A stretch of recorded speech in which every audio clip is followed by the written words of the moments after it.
Dans cette vidéo, nous allons télécharger Anaconda pour Python 3, puis nous l'installerons, ensuite on lancera Jupyter et on créera une feuille Jupyter qu'on testera avec du code Python.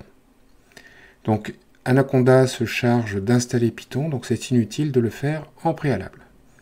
Donc dans Google, vous tapez Download Anaconda et le premier lien qui devrait apparaître va vous conduire sur anaconda.com. Donc cliquez sur le lien et vous allez tomber sur la page de téléchargement d'Anaconda. Le site détecte que vous êtes sous Windows et donc on va télécharger la version 4.4 d'Anaconda pour Python 3 et attention, pas pour Python 2. Pour le choix 32 bits ou 64 bits, il y a de très fortes chances que votre système soit en 64 bits. Vous choisissez le répertoire et lancez le téléchargement.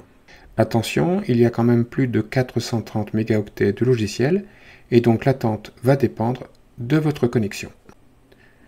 Une fois le téléchargement terminé, vous lancez l'installeur, acceptez la licence, on voit ensuite le dossier d'installation par défaut.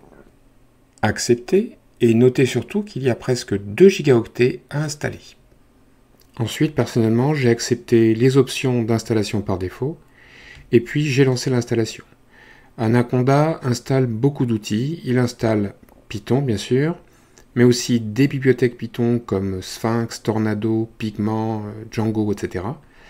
Il installe aussi toute la pile des bibliothèques utiles aux data science, NumPy, CPy, Panda, Matplotlib, Scikit, Numba, Cython, etc. Il installe aussi Qt5 pour gérer sa propre interface graphique, et par conséquent, l'installation est relativement longue. Une fois la barre de progression remplie, vous avez un panneau de remerciements. Pour la suite, vous pouvez décocher les cases d'information et clore l'installation. Passons maintenant à Jupyter, donc lancement et test. Donc vous allez donc au menu démarrer de Windows et dans la liste, vous cherchez Anaconda et puis le sous-menu Jupyter Notebook. Vous cliquez sur la ligne. Et ça va ouvrir un terminal tout noir qui initialise Jupyter. Ça peut durer plusieurs dizaines de secondes, ça dépend de votre machine. Ça finit par ouvrir une nouvelle page dans votre navigateur. Cette page s'appelle le dashboard, c'est une liste de répertoires et de fichiers. La feuille est hébergée localement à l'URL dans la barre d'adresse. Par défaut, le dashboard s'ouvre sur le répertoire Windows de l'utilisateur, comme on peut le voir en comparant avec la copie d'écran. Donc maintenant, on va tester une feuille Jupyter. Pour ça, on va dans le répertoire Documents de l'utilisateur et on crée une feuille en cliquant sur le bouton New et Python 3.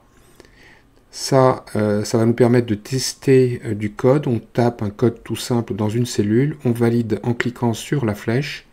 On voit que ça fonctionne. Au passage, on va vérifier les versions utilisables dans le menu Help About. Donc très important pour la compatibilité des feuilles, la version de Notebook, c'est version 5. Python 3.7 sortira en 2018, donc il est à jour. Et le moteur Jupyter qui s'appelle donc IPython n'est pas tout à fait en dernière version, qui est la 6. En guise de test, on peut renommer la feuille, donc je l'ai nommée Essai. On peut à ce moment-là fermer l'onglet, on vérifie que le fichier est bien dans le répertoire Documents, et puis on peut fermer le navigateur